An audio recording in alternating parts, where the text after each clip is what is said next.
Viewers, ఏంటబ్బా అమ్మవారిని చూపిస్తుందా అనుకుంటున్నారా? అవునండి, మేము గౌరమ్మ నోములు చేస్తున్నాము సామూహికంగా. ఇక్కడ కనిపిస్తుంది గౌరమ్మ. మా అత్తమ్మ పసుపు గౌరమ్మ చేస్తున్నారు పూజించడానికి కోసం. ఇప్పుడు సిద్ధం చేసుకున్నాం వినాయకుడిని పూజించడానికి, గౌరమ్మని పూజించడానికి కోసం. పూజ స్టార్ట్ అవుతుందన్నమాట.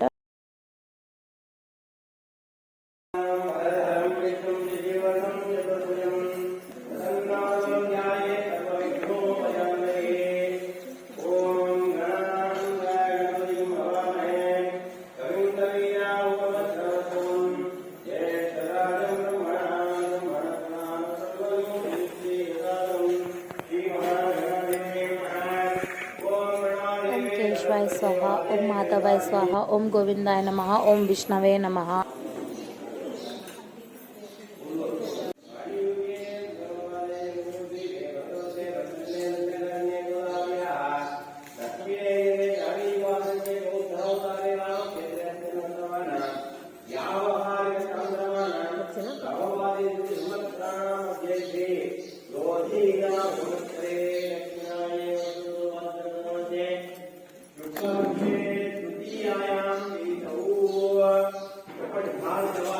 భార్గవ బాసర యుక్తాయాం ఏకతో వాకత్వ శుభయోగ శుభకరణ ఏవం గుణ విశేషణ విశిష్టాయాం హస్తాయాం శుభతిథౌ మమ ఉపాస దురశక్షయ ద్వారా శ్రీ పరమేశ్వర ప్రేరయ శ్రీ పరమేశ్వర ప్రీత్యర్థం మమ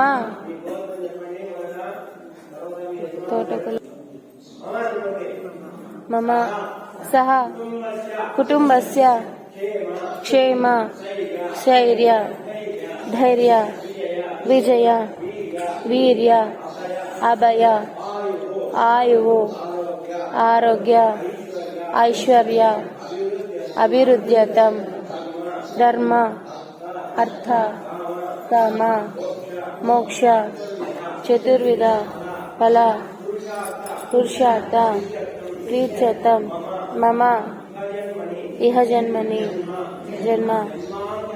జన్మాంతరేషు అక్షయ సౌభాగ్య ప్రాప్తిధార పుత్ర పౌత్ర ధనధాన్య ఐశ్వర్య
ముక్కు పూజ.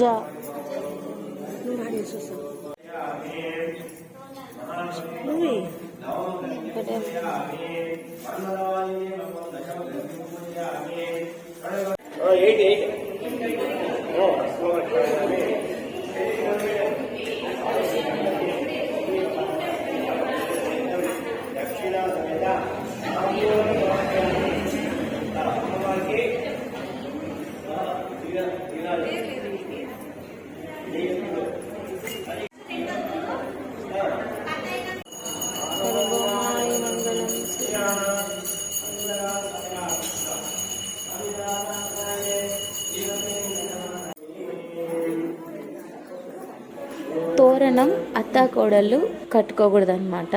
ఇక్కడ నాకి వేరే ఆంటీ తోరణం కడుతున్నారు, మా అత్తమ్మ వేరే వాళ్ళతో తోరణం కట్టించుకుంటున్నారు. ఈ తోరణం కట్టుకునేటప్పుడే కథ కూడా స్టార్ట్ అయిపోయింది. కథ కూడా కంటిన్యూ అవుతుందన్నమాట. గౌరమ్మ నోములు ఎందుకు జరుపుకుంటారు, గౌరమ్మ నోములు ఎందుకు చేస్తారో మొత్తం క్లియర్గా ఎక్స్ప్లెయిన్ చేస్తారనమాట పూజారి. దీంట్లోనే కంటిన్యూ అవుతుంది.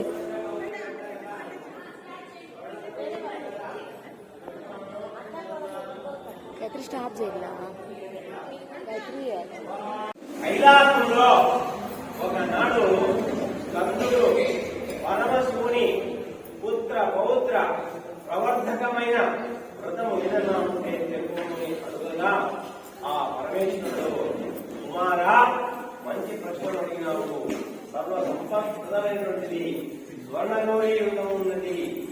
పూర్వము సరస్వతీ నదీ తీరములో విమలాను పేరు గల నగరము ఉండెను. చంద్రప్రభరణలో రాజు దానికి అధిపతి అయి ఉండెను. అతనికి ఇద్దరు భార్యలు. పెద్ద భార్య ఇంట్లో ఇతనికి మక్కువ ఎక్కువగా ఉండింది. ఒకనాడు ఇతడు వేటకు చాలా దూరం పెట్టి ఒక వృక్ష మూలంలో అప్సర స్త్రీ గణాన్ని చూచినాడు. వారందరూ కూడా దీక్షావంతులై స్వర్ణ గౌరీయుడును ఆచరిస్తూ ఉండినాడు. చంద్రప్రభుడు వ్రత విధానమును తత్ఫలమును వారి వలన తెలుసుకుని వెంటనే ఆ వ్రతాన్ని యథాసంభవమైనటువంటి వస్తువులతో శ్రద్ధాభక్తుడై ఆచరించి 16 గంతులు గల దూరమును కట్టుకుని ఇంటికి వచ్చి తన భార్యకు ఆ వ్రతమును గురించి ఉపదేశించినాడు. పెద్ద భార్య చంద్రప్రభుని చేసుకున్న దూరమును చూసి నానా ఉత్పాదనాడుతూ దీన్ని తెలిసి తోటలోని ఎండువారి పోయినటువంటి మూడువారిటువంటి వృక్షం పైన విసిరివేసింది. దూరం తగిన వెంటనే ఆ చెట్టు చిగురించింది. ఈ దృశ్యం చిన్న భార్య విస్మితయే ఆ దూరం తాను కట్టుకున్నది. తత్ప్రభావం కింద ఈమె ఎనిమిదికి ప్రీతిపాత్రమైంది. ప్రచారం చేసేదా పెద్ద భార్యను చంద్రపుడు పెట్టినాడు. అది పరమేశ్వరుడైనటువంటి పెద్ద భార్య నానా దుఃఖములను అనుభవించుతూ అడవుల పాలై దిక్కు తెలియక విలపిస్తూ ఉంది. ఈమె ఇలా చూసి మహాగౌరి వాక్యాత్తరించి ఆమె ప్రసన్నురాలైంది. మహాగౌరి చూసి ఆమె నమస్కరిస్తూ జయదేవి నమస్తుభ్యం, జయ భక్త వరప్రదే, జయ శంకర వామాంగి మాంగళ్యి సర్వమంగళే అని చెప్పేసి స్థుతించింది. తన యొక్క అపరాధమును మన్నించమని వేడుకున్నది. కరుణామయ్యేటువంటి గౌరీ యొక్క అనుగ్రహమును పొంది స్వర్ణగౌరీ వృత్తాన్ని ఆచరించి తన భర్తను తిరిగి చేరి ఆ లోకమున సౌభాగ్యములను అనుభవించి అంత్యకాలమునందు శివ సాహిత్యాన్ని పొందింది అని చెప్పేసి ఈ యొక్క స్వర్ణగౌరీ కథ. కాబట్టి ఈ యొక్క స్వర్ణగౌరీ పూజలో ఆ తోరానికి ఎక్కువ మహిమ ఉంది, ఎక్కువ బలం ఉంది.